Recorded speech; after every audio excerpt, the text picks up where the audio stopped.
Okay. I hope this works out because I didn't put much time into it. Hello, all my friends at AVMA.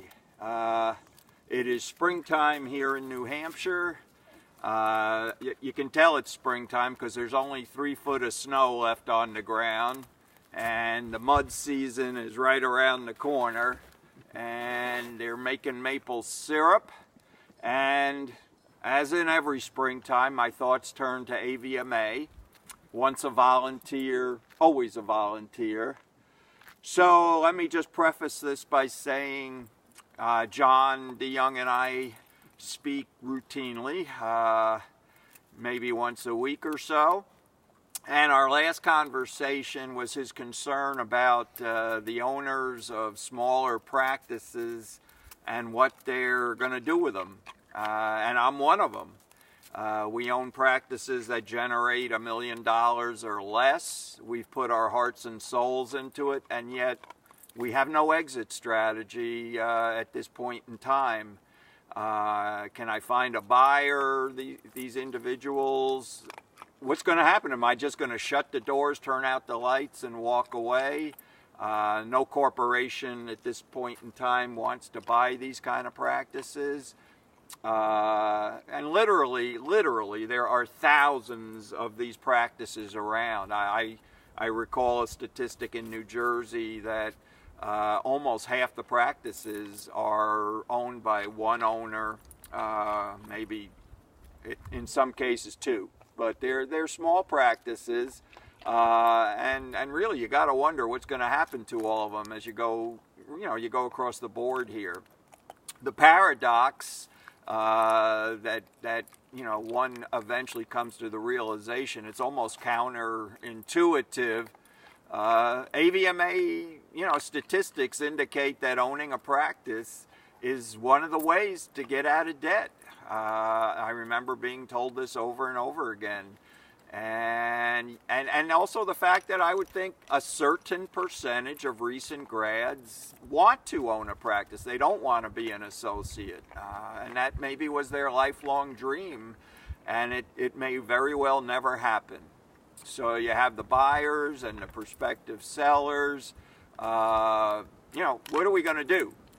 With the financial debt the way it is with the student population, I don't see how you can get a loan to buy a practice through a bank. It's not going to work. So, what if there was a way to align the prospective seller and the buyer and make the finances work? I'm sure I'm not the first person to have thought about this.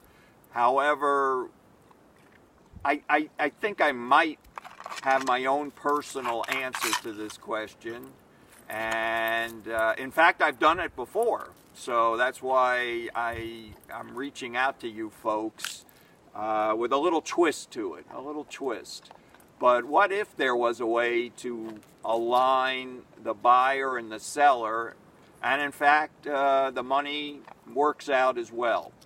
So if this could be accomplished, it would be a fantastic way to address the student debt problem, the income debt ratio, the stress that goes along with this debt, which is not to be overlooked.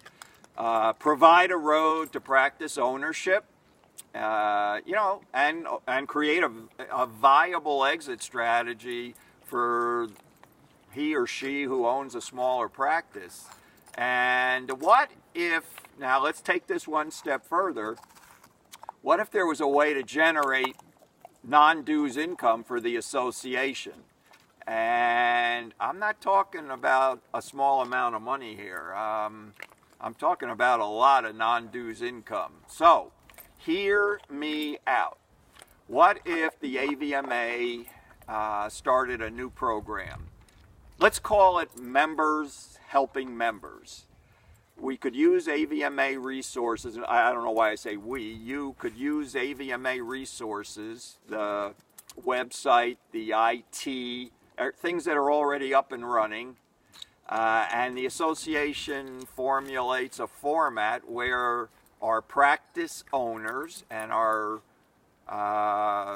prospective buyers can actually hook up through some channel. And I'm not talking about classified ads. This is what I envision. I envision not just a format to hook up the two parties, but also the association providing the legal consultation, the contracts, the appraisals, HR for when the deal goes through, insurance, AVMA Life, financial consultation, taxes, accounting, and so much more. Most of this could be third party. I don't foresee AVMA starting a whole new division, but third party subcontracting a lot of this out, done all the time, successfully. And here's the finances. I know you're waiting for this part. Okay, well, where does the money, how does that work? This is what I did, and I know it works. The owner, the seller, holds the loan. Obviously, no bank up to this point in present history is going to loan the money if the finances for the student, recent grad, are that poor. But the practice seller holds the loan. There can be certainly a modest amount put down, which is only reasonable, but I dare say 5%, something like that, or we're going to get out of the range of the finances that the buyer can do. But by holding that loan and making it 10 years, 20 years, it works out for both parties and makes the system work. The real estate, there again, the buyer, the seller can hold the real estate. I've done that before. And so you also have mortgage payments being made. You might be able to interest a bank in holding a mortgage on a building, and that's possible too. But it can be one additional way to make this work. There again, 10 years, 20 years, something like that. So you have the finances, and you're opening a whole level of possible transition here and exit strategy for the practice owner who, has problems deciding what he or she's going to do with that practice. There are some pros and cons, obviously. Let me run through the pros real quick. The seller has an exit strategy. The seller receives monthly payments over a period of time. That's a good thing. The recent grad owns a practice. What do you think of that? And can afford it. That's the caveat. Can afford it. And this equation makes happiness for both parties. The AVMA charges a percentage of the sale or some reasonable fee. And there's a lot of work that the AVMA is putting up front here. The AVMA is in the position of addressing student debt and the mental health that goes along with student debt. AVMA Life has a new chunk of clients.